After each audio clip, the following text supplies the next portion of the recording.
ये नया भारत है, घर में घुसकर मारता है।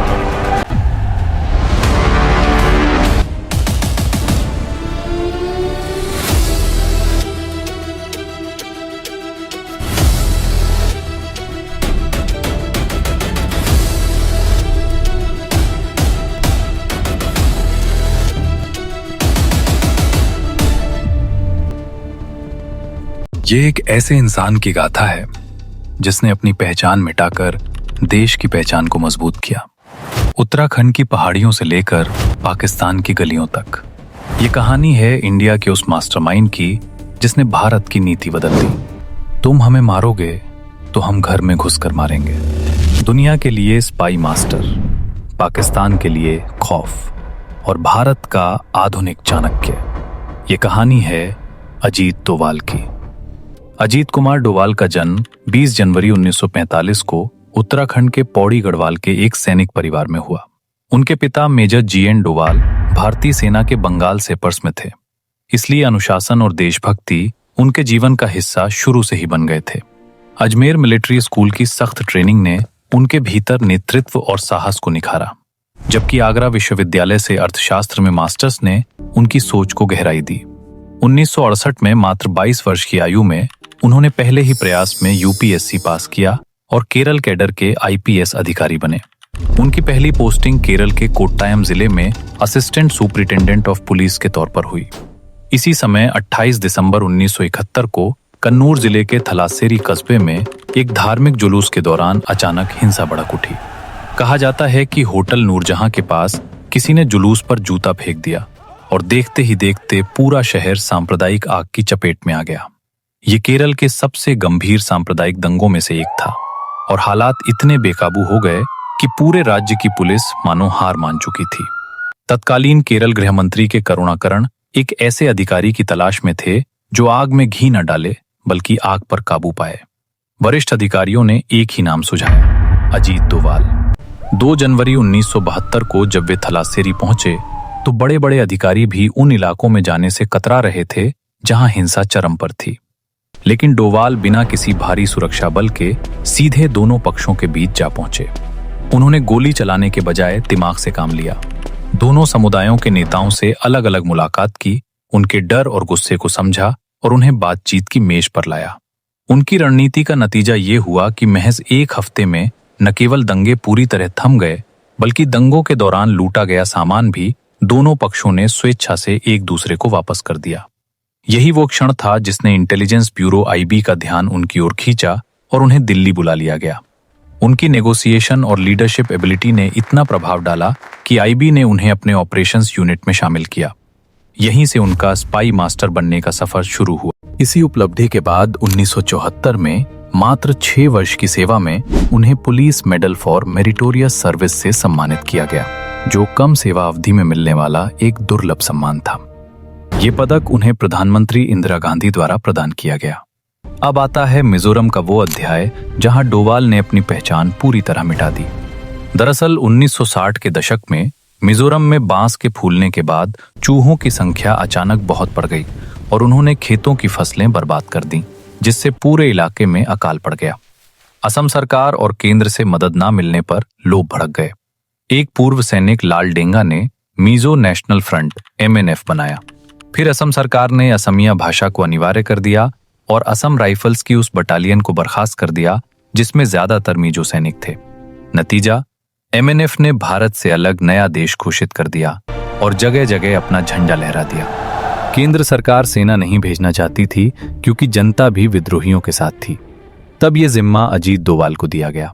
1972 में उन्हें SIB का हेड बनाकर मिजोरम भेजा गया। उन्होंने पता लगाया कि लाल डेंगा की असली ताकत उसके 7 एक्स कमांडर हैं, जिनमें से कुछ के मन में लाल डेंगा से मतभेद भी थे।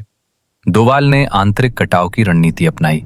वे गुपचुप उन कमांडरों से मिले, उनका विश्वास जीता और फिर उन्होंने वो किया जिसकी कल्पना करना भी मुश्किल है। वे खुद लाल डेंगा के घर में हफ्तों तक रसोइया बनकर रहे, अंदर की हर गतिविधि पर नजर रखी। उन्होंने 7 में से 6 कमांडरों को भारत के पक्ष में कर लिया।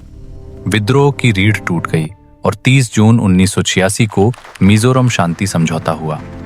लाल डेंगा मुख्यधारा में लौटे और बाद में मुख्यमंत्री बने। इसी दौरान 1975 में सिक्किम के भारत में विलय का एक बेहद संवेदनशील दौर चल रहा था। सिक्किम में राजशाही के खिलाफ असंतोष बढ़ रहा था और भारत चाहता था कि ये पूरा परिवर्तन बिना बड़े संघर्ष के शांतिपूर्वक हो। ऐसे समय में डोवाल ने पर्दे के पीछे रहकर एक अहम भूमिका निभाई। उन्होंने खुफिया स्तर पर हालात का आकलन किया, अलग अलग गुटों की सोच को समझा और सही समय पर सही सूचनाएं पहुंचाईं और अंततः 1975 में सिक्किम का भारत में शांतिपूर्ण विलय हुआ और वो भारत का 22वां राज्य बन गया। अपनी पहचान मिटाने के इस लंबे सफर में अजीत डोवाल ने अपने परिवार को भी बहुत बड़ा बलिदान दिया।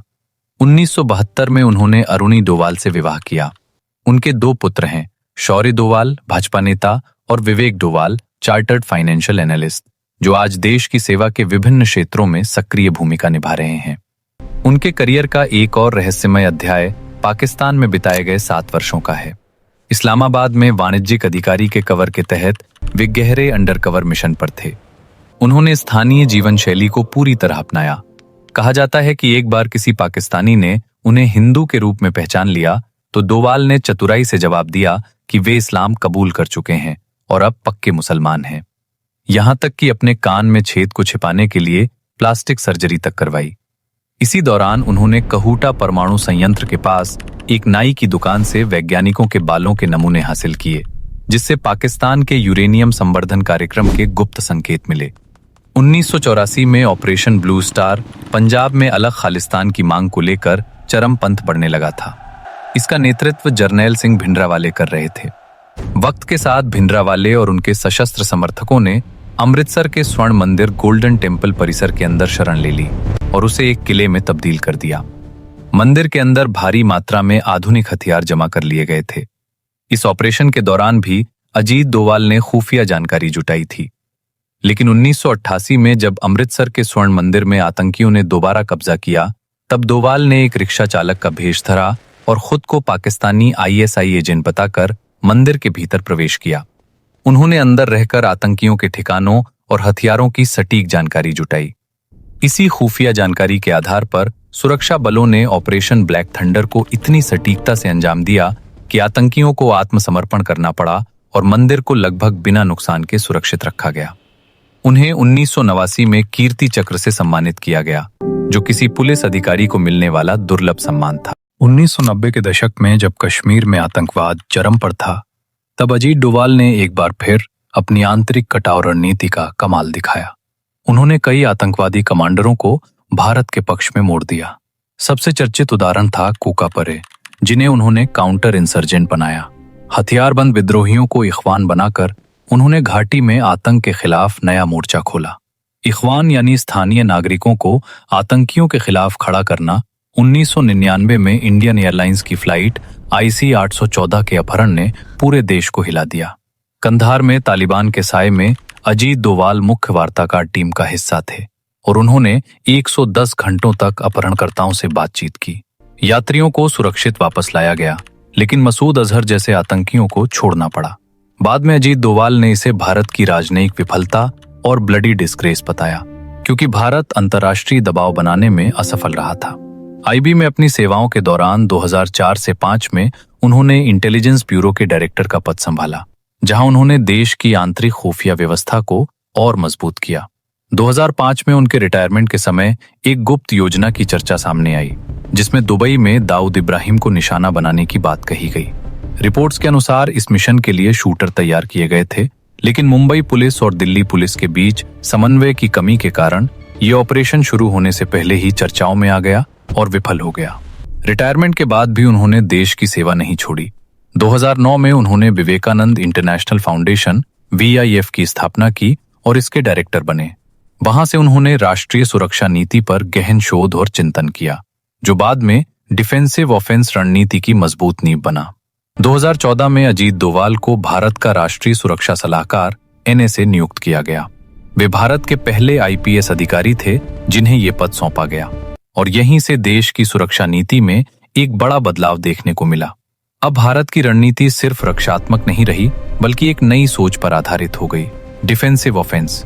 इसका मतलब साफ था कि भारत अब केवल हमलों का जवाब नहीं देगा, बल्कि खतरे को उसके स्रोत पर जाकर खत्म करेगा। 2014 इराक का साइलेंट मिशन, एक ऐसी कूटनीतिक जीत जिसने दुनिया को चौंका दिया। जब आईसिस ने इराक के तिक्रित में 46 भारतीय नर्सों को बंधक बना लिया, तब अजीत डोवाल खुद इराक गए। उन्होंने वहां के शीर्ष अधिकारियों और अपने पुराने खुफिया संपर्कों का इस्तेमाल कर नर्सों को बिना एक खरोंच आए सुरक्षित वापस निकाला। ये दिखाता है कि अजीत डोवाल सिर्फ युद्ध नहीं बल्कि जान बचाने की कूटनीति में भी माहिर हैं। 2015 में मणिपुर में उग्रवादियों द्वारा भारतीय सैनिकों पर घातक हमला किया गया। इस बार भारत ने पारंपरिक सीमाओं में बंद कर जवाब नहीं दिया। भारतीय सेना ने म्यांमार की सीमा पार जाकर आतंकी ठिकानों को निशाना बनाया।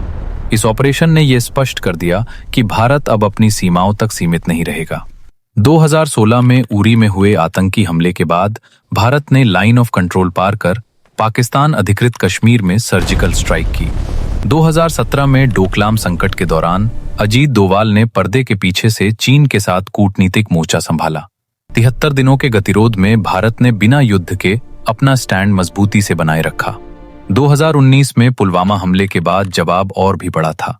भारतीय वायुसेना ने पाकिस्तान के बालाकोट में आतंकी ठिकानों पर एयर स्ट्राइक की। इन ऑपरेशनों ने दुनिया को संदेश दिया कि भारत अब सीमाओं से बंधा नहीं है। इसी वर्ष एक और ऐतिहासिक निर्णय लिया गया, जम्मू कश्मीर से आर्टिकल 370 को हटाना। ये सिर्फ एक राजनीतिक फैसला नहीं था, बल्कि एक बड़ा सुरक्षा ऑपरेशन भी था। अजीत डोवाल खुद श्रीनगर की गलियों में आम जनता के साथ खाना खाते दिखे, जिसने मनोवैज्ञानिक स्तर पर स्थिति को संभाला और बड़े विद्रोह को रोका। 2020 में चीन के साथ लद्दाख के गलवान घाटी में टकराव के दौरान अजीत डोवाल ने कूटनीतिक मोर्चा संभाला और चीन के साथ बातचीत कर तनाव कम करने में बड़ी भूमिका निभाई। साथ ही सीमा पर भारत के इंफ्रास्ट्रक्चर को मजबूत करने पर जोर दिया। अप्रैल 2025 में जम्मू कश्मीर के पहलगाम में एक क्रूर आतंकी हमला हुआ, जिसमें 26 निर्दोष लोगों की हत्या कर दी गई।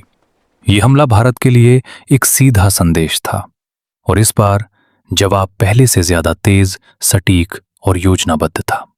7 मई 2025 को भारत ने ऑपरेशन सिंदूर लॉन्च किया। ये एक कोऑर्डिनेटेड प्रिसीजन स्ट्राइक ऑपरेशन था, जिसमें भारतीय सेना, वायुसेना और इंटेलिजेंस एजेंसियों ने मिलकर कार्रवाई की। इस ऑपरेशन के तहत पाकिस्तान और पीओके में मौजूद कुल 9 प्रमुख आतंकी ठिकानों को निशाना बनाया गया। ये कार्रवाई मात्र 23 मिनट में पूरी हो गई। भारत ने दावा किया कि इस ऑपरेशन में आतंकी ढांचे को भारी नुकसान पहुंचाया गया। ये सिर्फ एक हमला नहीं था, ये एक कैलिब्रेटेड फोर्स का उदाहरण था, जहां ताकत भी दिखी और गजब का नियंत्रण भी। और इस पूरी रणनीति के केंद्र में एक ऐसा नाम है जो सामने नहीं आता, लेकिन हर बड़े फैसले के पीछे होता है, अजीत डोवाल। उन्होंने सिर्फ ऑपरेशन नहीं किए, उन्होंने भारत की सुरक्षा सोच को बदल दिया। भारत अब वही देश नहीं रहा जो सिर्फ हमले सहता था। अब भारत खतरे को वहीं खत्म करता है जहां वो पैदा होता है। आज भी 81 वर्ष की आयु में अजीत डोवाल हर सुबह अत्यधिक अनुशासन के साथ देश की सुरक्षा की रक्षा करते हैं, बिना किसी प्रचार की चाह के, सिर्फ राष्ट्र की सेवा में। वे कहते हैं, नेशनल सिक्योरिटी सिर्फ फौजियों का काम नहीं, ये पूरे देश का सामूहिक कर्तव्य है। युद्ध में सिल्वर मेडल नहीं होता, सिर्फ जीत या हार। और जीत के लिए सिर्फ हथियार नहीं, देश की विल पावर चाहिए। देश की ऐसी अनकही गाथाओं के लिए कमेंट में भारत माता की जय लिखो, लाइक करो, शेयर करो और चैनल को सब्सक्राइब जरूर कर लो। जय हिंद।